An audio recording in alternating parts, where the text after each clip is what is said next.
മനുഷ്യൻ സാമൂഹ്യ ജീവിയായതുകൊണ്ട് അവന് ബന്ധുത്വം വേണം, കൂടിയേ തീരൂ.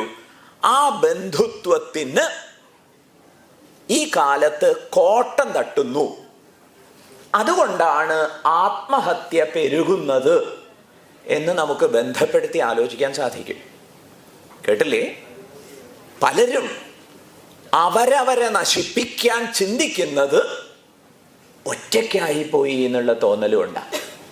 നിങ്ങൾ ഒറ്റയ്ക്കല്ല എന്ന ബോധ്യം വളർത്തിയെടുക്കേണ്ടതുണ്ട്. അതിന് നമ്മൾ റിലേറ്റ് ചെയ്തുകൊണ്ടേയിരിക്കണം. ഒരു വീട്ടിൽ ചെന്ന് നോക്കുമ്പോൾ എല്ലാവരും സംസാരത്തിലാണ്.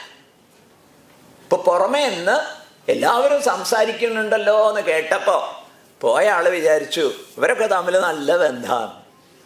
അകത്തേക്ക് കയറി നോക്കിയപ്പോഴോ എല്ലാവരും സംസാരിക്കേണ്ടത് ശരിയാണ്, പക്ഷെ ആരും പരസ്പരമല്ല സംസാരിക്കുന്നത്. പിന്നെയോ വേറെ ആളുകളോടാ. കേട്ടില്ലേ? പ്രശസ്ത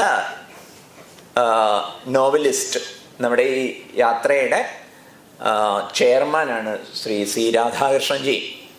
അദ്ദേഹത്തിൻ്റെ ഒരു പ്രയോഗം വളരെ ശ്രദ്ധേയമായിട്ടുള്ളൊരു പ്രയോഗമാണ്.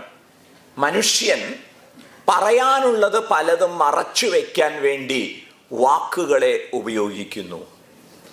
മനുഷ്യൻ പറയാനുള്ളത് പലതും മറച്ചു വയ്ക്കാൻ വേണ്ടി വാക്കുകളെ ഉപയോഗിക്കുന്നു. അപ്പോൾ വാക്കുകൾ പറയാനുള്ളത് ഉപാധിയാവുന്നതിന് പകരം പലതും മറച്ചു വയ്ക്കാനുള്ള ഉപാധിയായി മാറുന്നു. ഇതൊക്കെ ഈ കാലത്തിൻ്റെ ചില ദൗർഭാഗ്യങ്ങളാണ് കുട്ടികളെ.